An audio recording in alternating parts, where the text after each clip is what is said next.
Big boss season 9లో మరో weekend అయితే ముగిసింది. అయితే ఇక బిగ్ బాస్ సీజన్ 9లో ఈ వారం డబుల్ ఎలిమినేషన్ జరిగింది. ఒకరు గౌరవ్, అలానే నిఖిల్ నాయర్ ఇద్దరు కూడా ఎలిమినేట్ అయ్యి బిగ్ బాస్ హౌస్ని వదిలి వెళ్ళిపోయారు. అంటే మనకి బిగ్ బాస్ సీజన్ 9లో వచ్చిన ఫైర్ స్టార్మ్స్ మొత్తం క్లీన్ సాఫ్ అయిపోయారు అనమాట. అయితే నాకు పర్సనల్గా ఏమనిపించిందంటే నిఖిల్ నాయర్ ఇంకా కొన్ని వారాలు హౌస్లో ఉంటే బాగుండు అనిపించింది. బికాజ్ ఆయన బిహేవియర్ చాలా నీట్గా, క్లీన్గా, హంబల్గా ఉందని చెప్పాలి. నిఖిల్ ప్లేస్‌లో దివ్య వెళ్ళిపోయి ఉంటే బావుండేది అని నాకనిపించింది. దివ్య వెళ్ళిపోవాలి అనేది కాదు. నాకనిపించింది చెప్తున్నానంతే. అయితే గౌరవ్ అలానే దివ్య ఎలిమినేట్ అయ్యుంటే బావుండేది. నిఖిల్ ఇంకో కొన్ని వారాలు ఉండాల్సిన పర్సన్ ఏమో అనిపించింది. ఎందుకంటే ఆయన ఏ విషయంలో కూడా గయ్యమని అరవడం గానీ, ఎక్కువ లాగ్ చేయడం కానీ, ఈవెన్ గొడవలనైనా ఎక్కువ లాగ్ చేయడం గానీ ఇష్టపడరు. చాలా చాలా హంబుల్ పర్సన్ లాగా అనిపించారు ఇన్ని వారాలు. హౌస్‌లో తనకి టాస్క్‌లు ఆడే టైం వచ్చినప్పుడు టాస్క్‌లు ఆడాడు. మిగతా టైంలో చాలా హంబుల్‌గా ఉన్నాడని చెప్పాలి హౌస్‌లో. ఇకపోతే నిఖిల్ నాయర్ బిగ్ బాస్ లో ఎలిమినేట్ అయిన తర్వాత ఇప్పటికి శివాజీ గారితో ఇంటర్వ్యూ కూడా పూర్తి చేసుకున్నారు. శివాజీ గారి ఇంటర్వ్యూకి వెళ్ళినప్పుడు కూడా హి ఈస్ వెరీ పొలైట్. హౌస్‌లో ఎవరి పైన కూడా ఏ కంప్లెయింట్స్ చెప్పలేదంట. చాలా నార్మల్‌గా హౌస్‌లో బిగ్ బాస్ హౌస్ అంటే అవన్నీ కామనే. గొడవలు ఉంటాయి.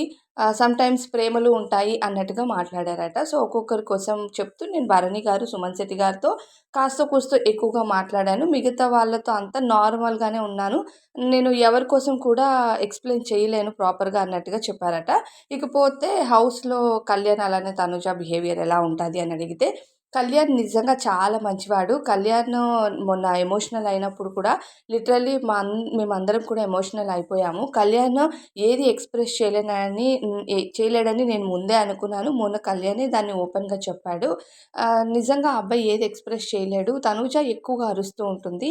అలానే కళ్యాణ్ పైన కూడా ఎక్కువగా అరుస్తూ ఉంటుంది. కానీ కళ్యాణ్ ఏ రోజు కూడా తనూజ పైన సీరియస్ అవ్వడు అన్నట్టుగా చెప్పారట వాళ్ళిద్దరి కోసం.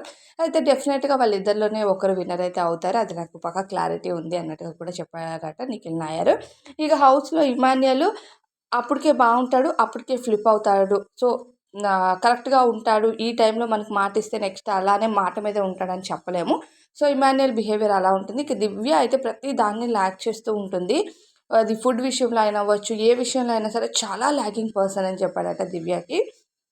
ఇంకా కళ్యాణ్ చాలా కామ్, డీసెంట్ అండ్ ఏది ఎక్స్‌ప్రెస్ చేయలేని పర్సన్. కొన్నిసార్లు కోపమొస్తుంది. దాన్ని కూడా సైలెంట్‌గా అణుచుకుంటాడు.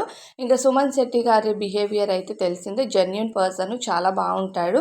ఆయనకు నచ్చింది తింటాడు. ఆయనకు నచ్చినట్టుగా ఉంటాడు హౌస్‌లో అని చెప్పారట. ఇక భరణి గారు సేఫ్ ప్లేయర్ అంటారు కానీ నాకేం సేఫ్ ప్లేయర్ అనిపించలేదు. ఎందుకంటే ఆయన ఏమంటారు గేమ్ ఆడితే ఒకవేళ ఎవరినైనా ఏమైనా అంటే ఎలా హర్ట్ అయిపోతారు అనేది సేమ్ నేను కూడా అలాంటి పర్సన్‌నే. ఎవరినైనా ఏదైనా అనేటప్పుడు బాగా ఎదుటి వాళ్ళు ఏమో అనుకుంటారా అని ఆలోచించే పర్సన్‌ని. నాలాగా భరణి గారు అనిపించారు నాకు. సో, నేను ఆయన్ని తప్పు అని నేను అనను. నాలాగే ఆయన హంబుల్ పర్సన్ అని చెప్పారట నిఖిల్ నాయర్. సో, నిఖిల్ నాయర్ ఎవరిపైన కూడా నెగటివిటీ చెప్పకుండా ఆయన అందరి కోసం పాజిటివ్‌గా చెప్తూ అలానే కళ్యాణ్ అలానే తనుజలో ఒకరు విన్నర్ అని క్లారిటీ ఇచ్చేసారు.